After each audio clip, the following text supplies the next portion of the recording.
আসসালামু আলাইকুম রহমতুল্লাহি ওবরকাতুহু। সম্মানিত দর্শক, বাংলাদেশের বিস্তীর্ণ এলাকা এখন বন্যার মুখোমুখি হচ্ছে। ফেনী অঞ্চলে বন্যা দেখা দিয়েছে। ঢাকাতে গত কয়েকদিন ধরে বৃষ্টি হচ্ছে। গত 7 দিন ঢাকা শহর কার্যত দুর্ভোগের নগরীতে পরিণত হয়েছে। এশরাককে মেয়র পদে নিয়োগ লাভের জন্য বা নিয়োগ প্রদানের জন্য বিএনপি যে চতুর্মুখী চাপ প্রয়োগ করেছে যমুনার প্রতি, অর্থাৎ ডক্টর মোহাম্মদ ইউনূসের প্রতি, তারপর মন্ত্রণালয়, আইন মন্ত্রণালয়ের প্রতি, আর এই কাজটি কেন করা হয়েছে এজন্য এনসিপি আবার নির্বাচন কমিশনের প্রতি চাপ প্রয়োগ করছে। বিচার বিভাগের প্রতিও চাপ প্রয়োগ করা হচ্ছে এবং একই সঙ্গে জনগণের নিকট একটা ক্লিয়ার মেসেজ দেওয়ার চেষ্টা করছে যে আমরা অত্যন্ত শক্তিশালী। এই যখন অবস্থা, ঠিক সেই সময়টিতে সারা বাংলাদেশের দৃষ্টি ছিল প্রায় 3 থেকে 4 দিন ধরে ক্যান্টনমেন্টের দিকে। সামাজিক মাধ্যমে নানা রকম নেতিবাচক কথা, এটা হবে ওটা হবে। তো অনেকে তো বিরক্ত যে সারা রাত মানুষ ঘুমাতে পারেনি। তো ভোর রাত্রে যখন দেখলো যে না, কিছুই ঘটেনি, তখন বিরক্ত হয়ে বলল যে তোমরা এটা কাজ করতে চাও বা যা কিছু করতে চাও এটা দিনের বেলায় করো, তোমাদের এই সকল যে গুজব বা কর্মকাণ্ড, এর ফলে আমরা সারা রাত ঘুমাতে পারিনি। আমি কথাটা যত সহজে বললাম, কিন্তু যারা মন্তব্য করেছেন তারা খুবই বাজে শব্দে সামাজিক মাধ্যমে নানা রকম মন্তব্য করেছেন যে সারাটা রাত এভাবে উদ্বেগ এবং উৎকণ্ঠায় আমাদেরকে যে জাগিয়ে রেখেছো এটা তোমাদের ঠিক হয়নি। এনিওয়ে, তো এরকম যখন চলছে ঠিক সেই সময়টাতে একটা ছোট্ট ভিডিও ফুটেজ রীতিমতো ভাইরাল হয়ে পড়েছে। কে বা কারা তারা প্রচার করেছে যে শেখ হাসিনা বহুদিন পর ঘর থেকে বের হয়েছেন। আমরা জানি যে তার শরীরে দুটো সমস্যা রয়েছে। একটা কানের সমস্যা 21শে আগস্টের গ্রেনেড হামলার পরে হয়েছিল, আরেকটি হলো এই কানের সমস্যার সঙ্গে সঙ্গে তার চোখেরও সমস্যা, বয়সজনিত কারণ এবং সেই 21শে আগস্টের গ্রেনেড হামলাজনিত কারণে। ফলে সেই যে 21শে আগস্টের গ্রেনেড হামলার পর থেকে বহুবার দেশের বাইরে তিনি নিয়মিত চোখের চিকিৎসা করান, কানের চিকিৎসা করান, বাংলাদেশেও তিনি করান এবং এটি বিশ্বাসযোগ্য। আমরা সবাই জানি, যেমন বেগম জিয়ার আর্থাইটিসের সমস্যা রয়েছে, তদ্রূপ শেখ হাসিনার কানে এবং যাকে বলা হয় তার যে চোখের সমস্যা রয়েছে, এবং এই দুটো সমস্যা মারাত্মক, ভীষণ রকম মারাত্মক। এবং এই দুটো সমস্যা যখন মানুষের খুব বেশি হয়ে যায় তখন তার শরীরের ইমব্যালেন্সড একটা মোড চলে আসে, মেজাজ ঠিক থাকে না, শ্রবণ শক্তি যদি ঠিক না থাকে, চোখ যদি ঠিক না থাকে, তাহলে একটা মানুষের ব্যক্তিত্ব থেকে শুরু করে অনেক ক্ষেত্রেই ভারসাম্যহীনতা ধরা পড়ে। তো শেখ হাসিনা এই বিষয়গুলো জানতেন, জানার কারণে তিনি তার দল পরিচালনা করার জন্য, সরকার পরিচালনা করার জন্য, নিজেকে যতটা সক্ষম এটা প্রমাণ করার জন্য তিনি সবসময় তার এই গুরুত্বপূর্ণ দুটি অঙ্গ, যা কিনা এই 21শে আগস্টের গ্রেনেড হামলার পরে ক্ষতিগ্রস্ত হয়েছে, এটিকে তিনি যথাসম্ভব মেরামত করে রেখেছেন। তো এই বিষয়টিকে সামনে রেখে হঠাৎ করে যেটা ভিডিও ফুটেজ ছড়িয়ে পড়লো যে অনেক দিন পর ভারত সরকার তাকে চেন্নাইয়ের একটি হাসপাতালে চিকিৎসা করানোর জন্য নিয়ে গেছে, মহাত্মা গান্ধী হাসপাতাল নামক এরকম একটা হাসপাতাল, এবং সেখানে তাকে যে প্রোটোকল দেয়া হয়েছে, রাজকীয় প্রোটোকল দেয়া হয়েছে, সামনে পেছনে ভারত সরকারের সেই বিরাট প্রোটোকল, এবং তিনি গাড়ি থেকে নেমে আসছেন রাজকীয় ভঙ্গিতে, এবং তার চেহারা সুরত দেখে মনে হচ্ছিল যে অতীতের যে একটা তেজি ভাব সবসময় তার মধ্যে ছিল সেটা রয়ে গেছে। তার সেই যে মুষ্টিবদ্ধ হাত, তিনি যখন হাঁটেন নর্মালি এলোমেলো করে হাঁটেন না, এমনকি সমুদ্রের তীরে যখন তিনি প্রধানমন্ত্রী হিসেবে গিয়েছেন সেই সময়টা তো তার হাতটি ছিল মুষ্টিবদ্ধ। এবং এই যে মুষ্টিবদ্ধ হাত, এটির যে উদ্দেশ্য কি, লক্ষণ কি, এটা যদি আপনারা বুঝতে চান তাহলে কায়রো জাদুঘরে যে সকল অতীত সম্রাট রাজা বাদশাদের এই মুষ্টিবদ্ধ হাত রয়েছে, সেখানে যারা গাইড রয়েছেন তাদের কাছ থেকে যদি আপনারা জানেন, অবাক হয়ে যাবেন যে যে সমস্ত রাষ্ট্র ক্ষমতায় যে সকল ব্যক্তিত্ব থাকেন, নারী বা পুরুষ, তাদের দুটো অভ্যাস।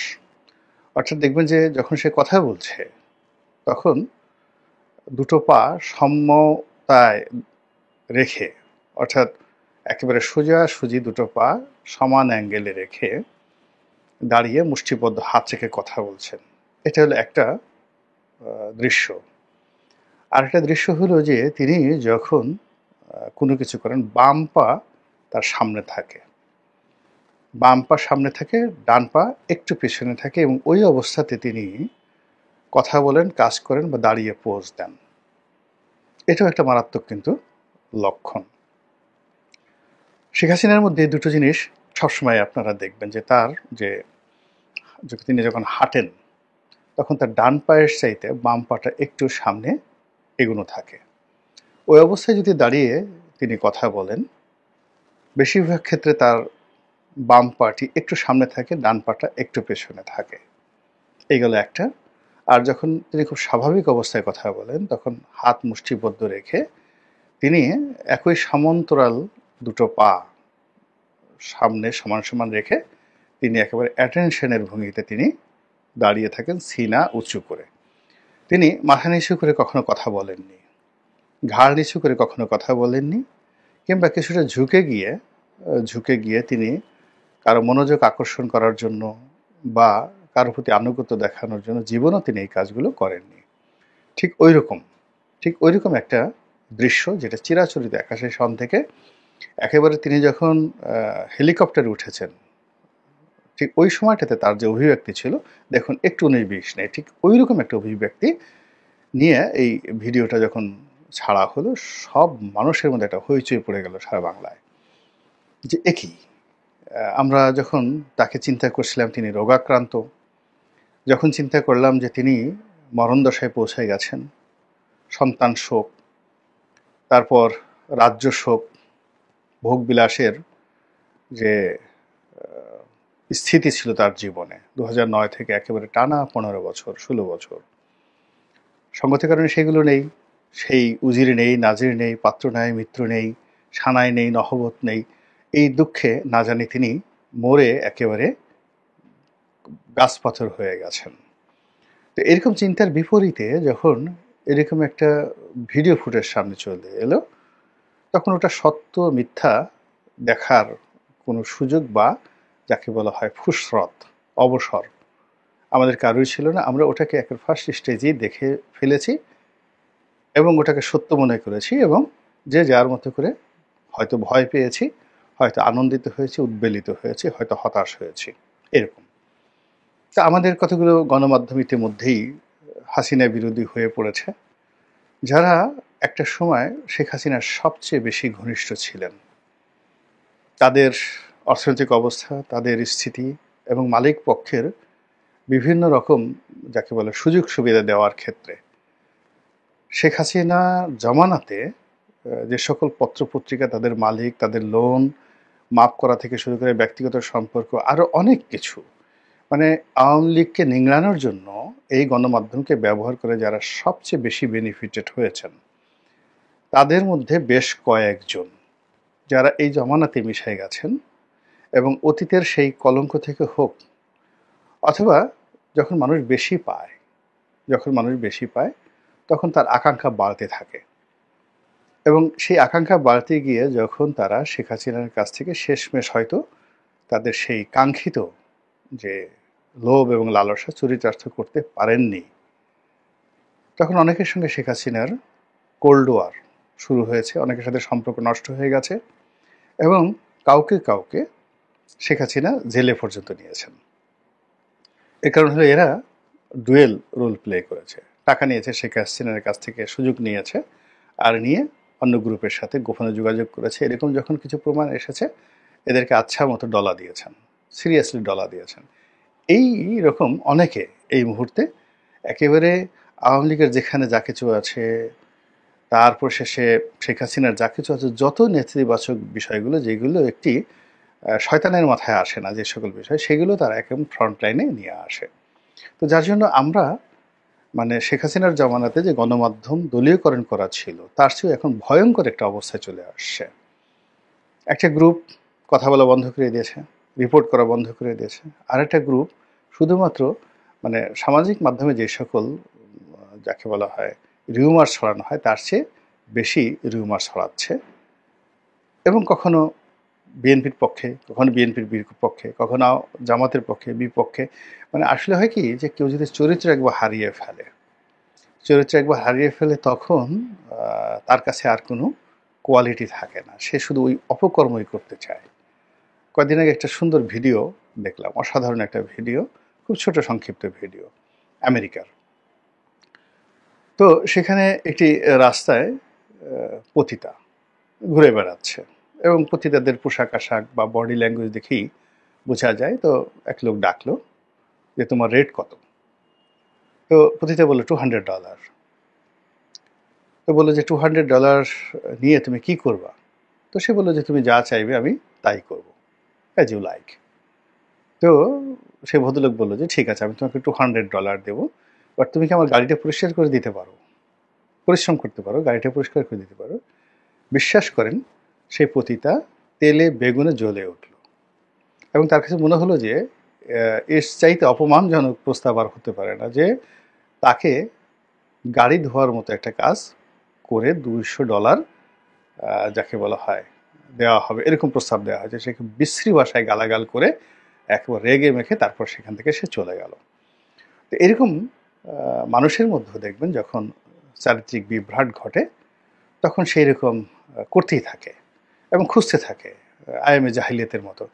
প্রথমে হয়তো দেখা গেল কামালকে সে গালাগাল করছে, এখন কামালের গালাগালি শেষ, এরপর জামালকে ধরলো, জামালের গালাগালি শেষ, এরপর নিজের বাপকে ধরলো, বাপকে গালাগালি শেষ, মাকে গালাগাল শুরু করলো যে এই তুমি যে আমার জন্ম দিছ, তো সার্টিফিকেট দাও, এটা যে আমার বাবার ঔরসে হয়েছে, তার কি, তোমারও চরিত্র খারাপ। এরকম অনেক গালাগাল দেওয়া সন্তানরা নিজের মাকেও পতিতাদের সঙ্গে তুলনা করে, নিজের স্ত্রীকে অশ্লীল অশ্রাব্য ভাষায় গালাগাল করে। এগুলো যে কোনো মানুষের চরিত্র নষ্ট হয়ে গেলে এরকম হয়ে যায় ধীরে ধীরে। তো আমাদের মিডিয়াতেও অনেক মানুষের এরকম চরিত্র নষ্ট হয়ে গেছে, যারা সবসময় নেতিবাচক বিষয়গুলোকে সামনে নিয়ে আসতে এবং প্রতিপক্ষ তৈরি করতে এবং সবসময় এটা পানি ঘোলাট করার চেষ্টা করতে থাকে, যেটির পরকাজটা এখন এই বাংলাদেশে সবচেয়ে বেশি চলছে। ফলে কি হলো, এই যে একটা ভিডিও ফুটেজ, এটা নিয়ে গণমাধ্যমে কোনো নিউজ আসা বা আলোচনা করা, এটা আমার কাছে, আমি আলোচনা করতামই না। দেখলাম যে এরকম অনেকগুলো মিডিয়াতে এটা নিয়ে আলাপ আলোচনা হচ্ছে, এবং তারা অনেকে বলার চেষ্টা করছে বিভিন্ন আকার ইঙ্গিতে, আমি সেটা নিয়ে আর এখন বললাম না। ব্যাপার হলো যেটা, যে এই ভিডিওটি তারা ফ্যাক্ট চেকিংয়ে গেছে, রিউমার চেকিংয়ে গেছে, এবং সেখানে গিয়ে তারা দেখতে পেয়েছে যে এটা একটি ফেক ভিডিও। এটা 2016 বা 17 সনে সে ইউরোপে গেছে, অন্য জায়গাতে গেছে, ইত্যাদি ইত্যাদি। কিন্তু যা সর্বনাশ হবার তা কিন্তু হয়ে গেছে। এটা পুরনো হোক নতুন হোক, ডাজ নট ম্যাটার। মূল ব্যাপারটা হলো যে যারা এই ভিডিওটি প্রচার করেছে তাদের উদ্দেশ্য কিন্তু সফল হয়েছে। তারা মানুষকে ভয় দেখাতে পেরেছে, মানুষের মনে আশার সঞ্চার করতে পেরেছে, মানুষের মনে হতাশার সৃষ্টি করতে পেরেছে। এবং এটা বর্তমান যে গ্লোবাল মার্কেটিং, যেটাকে বলা হয় বিহেভিয়ারাল ইকোনমি, মানে ব্যবহারিক অর্থনীতি, এবং যেটিকে বলা হয় ব্যবহারিক রাজনীতি, অর্থনীতি থেকে রাজনীতিতে আসে, মানুষের ব্যবহার, মন এবং মস্তিষ্ককে নিয়ন্ত্রণ করে রাজনীতি করা এবং ব্যবসা করা, এটা এখন এই পৃথিবীর সবচেয়ে বড় ট্রেন্ড। যারা এই কাজগুলো করে তারা যে কোনোভাবে আপনাকে লোভাতুর করে ফেলবে, লোভ দেখাবে। এই যে একটা মানুষ জেল করে, জেল খাটে, জুলুম ভোগ করে, মানে জীবনের 90% সময় সে কাটিয়ে দেয় জেলে গিয়ে একটি দল করার জন্য। কেন? ভীষণ রকম তার লোভ কাজ করে। এখানে আদর্শের চাইতে লোভ কাজ করে বেশি, যে যদি দল কখনো ক্ষমতায় আসে তাহলে সে সারা জীবন যে কষ্ট করেছে ওটা এক সপ্তাহের মধ্যে সে হাসিল করে নেবে, উসুল করে নেবে। এবং এটা শেখ হাসিনার পতনের পর আমরা দেখেছি। এটাকে বলা হয় গ্রিড, এবং এটা অর্থনীতি সব জায়গাতে এটা কিন্তু ব্যাপকভাবে প্রয়োগ করা হয়। আরেকটা হলো ফেয়ার, মানুষের মনের মধ্যে ভয় তৈরি করা, এবং ভয় তৈরি করে ব্যবসা করা হয়, ভয় তৈরি করে রাজনীতি করা হয়। এখন যেমন আওয়ামী লীগের লোকজন ভয় পাচ্ছে, ভীষণ রকম ভয় পাচ্ছে। তো এই যে গ্রিড এবং ফেয়ার তৈরি করার ক্ষেত্রে এই ভিডিওটি যে গুরুত্বপূর্ণ ভূমিকা পালন করেছে, এর ফলে যারা ভয় পেয়েছেন তারা কিন্তু 10 পা পিছনে চলে গেছেন, এবং ওই যে 10 পা পিছনে চলে গেছেন আবার তামনে সামনে যদি তাকে 8 পা এগুতে হয়, কেন পিছনে যাওয়াটা এটা গাণিতিক হারে মানুষ পেছনে যায় পতন যখন হয়, কিন্তু যখন ঊর্ধ্বগামী হয় এটার মানে গাণিতিক হারেও হয় না, মানে যাকে বলে খুব ধীর সুস্থে হয়। আপনি যদি উপরে উঠতে যান, পাহাড়ের উপরে উঠতে যান, খুব সময় নেবে যেভাবেই যান না কেন, কিন্তু যে আপনি যদি নিচে নামতে চান খুব দ্রুত আপনি সেখান থেকে নিচে নামতে পারবেন। তো যখন যে কারণে কি হলো যে শেখ হাসিনাকে নিয়ে যারা ভয় পাচ্ছেন তারা এই ভিডিওটা দেখে যারা ভয় পেয়েছেন তারা কিন্তু 10 কদম পিছিয়ে এসছেন, ফলে ওখান থেকে আবার সামনে 10 কদমের জায়গায় 12 কদম এগুনো বা 15 কদম এগুনো, এটা খুবই একটা কঠিন বিষয়। দ্বিতীয়ত হলো যারা আশাবাদী হওয়ার, আওয়ামী লীগের যে সমস্ত লোকজন, পালিয়ে থাকা লোকজন যারা আশাবাদী হওয়ার, তারা কিন্তু আলটিমেটলি 10 কদম এগিয়ে গেছেন, এবং 10 কদম এগিয়ে যাওয়ার ফলে তাদের যে কনফিডেন্স বৃদ্ধি পেয়েছে, এটি আবার সহজে অবদমিত করার জন্য তাদের যারা প্রতিপক্ষ তাদেরকে আরো অনেক বেশি পরিশ্রম করতে হবে, যেটি এই যে জটিল একটি অবস্থার